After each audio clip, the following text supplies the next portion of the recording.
Hello, good afternoon. My topic for today is Achilles tendon rupture. So we start with the introduction. It is the largest tendon of the body and it connects the calf muscles, that is the gastrocnemius and the soleus, to the heel bone, and the heel bone is known as calcaneum. It is made up of collagen fibers, which is the main building block of the body. The function of TA tendon, that is the Achilles tendon, is plantar flexion, and it mainly works during the push off phase of the gait cycle, that is the end stage of the stance phase in the gait. What are the causes of the rupture? It happens for 1 in 15,000 for normal population and 1 in 8,000 for competitive athletes.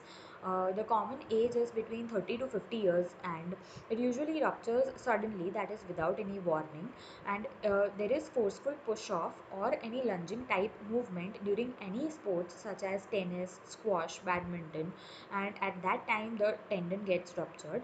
It can happen when the foot is forced into dorsiflexion and because of some RTA or a fall or slip of the patient. If the patient is suffering from weakness of the tendon since a long period of time, then also he is likely to get a rupture of this tendon. And if he is having the problem of untreated Achilles tendonitis since long term, then also he can have this rupture. Symptoms. Symptoms are sudden pain in the heel or calf muscles, and it is always associated with a popping or snapping sound since it is a tear. And a patient often describes that he is feeling as if someone hit him on the back of the leg, and swelling or bruising in the calf may appear, and there is difficulty in weight bearing, and the patient is unable to stand on the toes, or stair climbing activities cannot be done by him properly. Diagnosis. Diagnosis is usually done by doctor's examination or the therapist's examination and by history taking, and if necessary, just to confirm, the orthopedic surgeon might ask the patient to go for ultrasound scan. And there are two types of tear which are possible in TA rupture. One is intrasubstance tear, which is common, and second is muscular tendinous tear. The special test which the physiotherapist do here is the Thompson test, THOMPSON. Here the patient is lying in the prone lying position and we squeeze the calf, that is the therapist will squeeze the calf. If the function of the TA tendon, that is plantar flexion, doesn't happen, then the test is positive for this tendon rupture. Treatment option. There are two treatment options, one is conservative and one is surgical.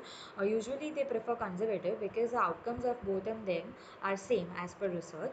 So in conservative they usually use a functional brace. Conservative management.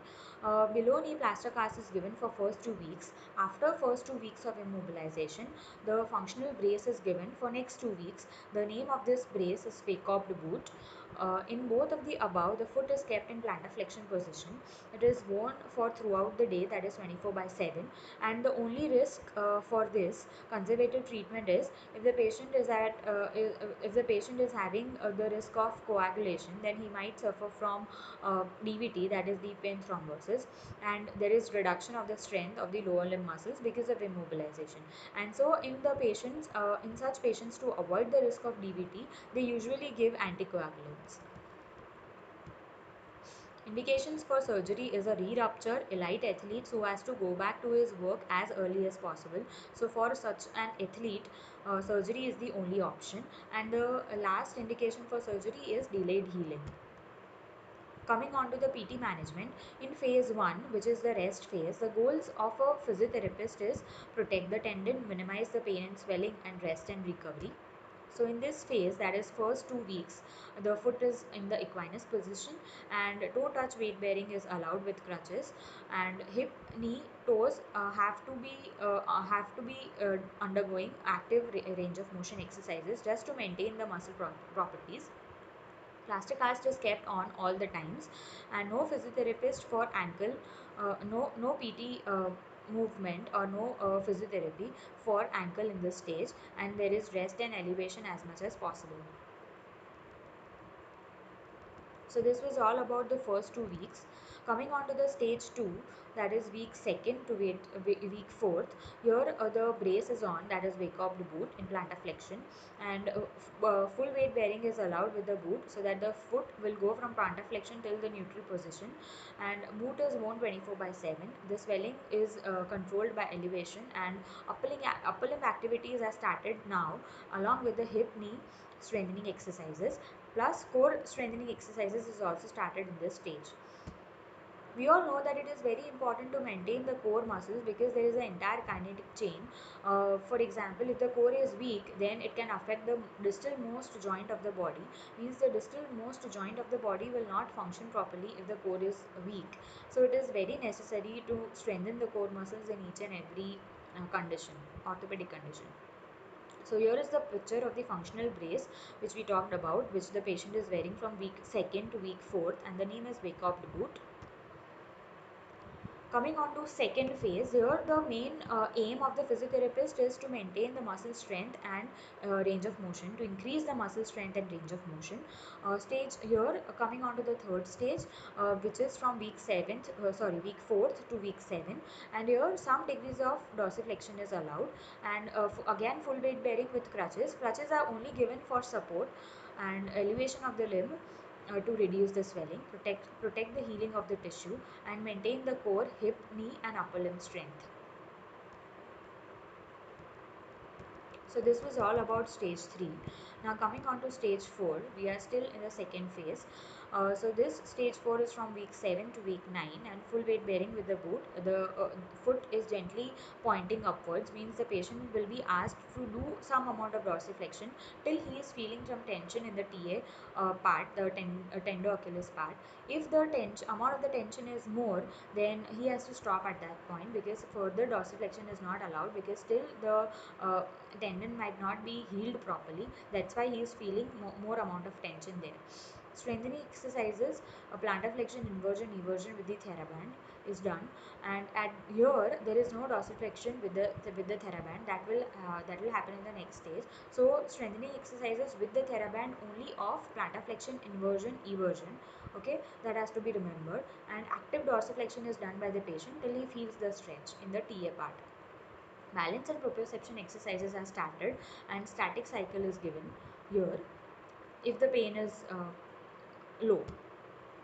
Phase 3, the last phase, that is for strength and control, means we have to make sure that the maximum strength is regained in this phase, and the control of the ankle joint is restored properly, and it is equal to the non-affected ankle at this point. So stage 5 from week 9 to 11, here gait training is done, and the physiotherapist makes sure that the weight bearing is equal on both the sides. The patient keeps equal weight on both the limbs, and he walks straight and normal as much as possible. Gentle calf stretching is done here. Active and passive range of motion at the ankle. Here we are starting the dorsiflexion range of motion exercises with a TheraBand. That is strengthening exercises with the TheraBand, and it has to be done again till the right angle, because still the healing of the tendon might not be complete, so they are not allowing theoretically beyond right angle, that is beyond neutral.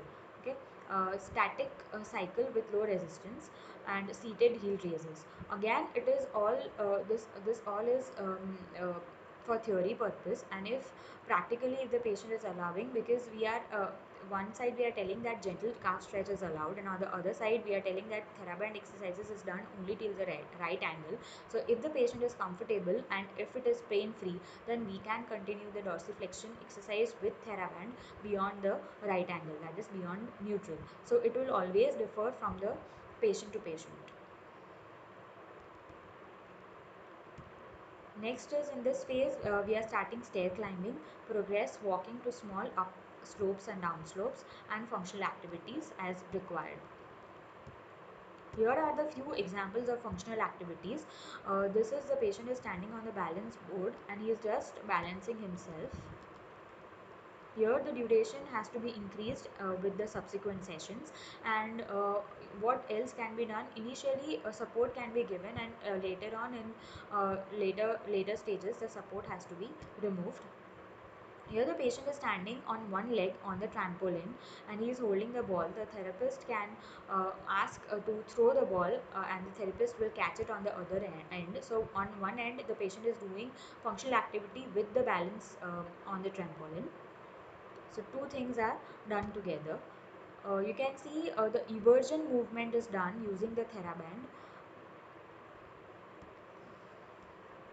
and here the patient is doing the shuttle exercises. He is standing on one leg. This can be modified as required. Initially it can be done with support, then later on it is done without support, and in the end it is done without support with eyes closed. So different functional activities are done based on the requirement of that particular athlete or that particular patient. Thank you.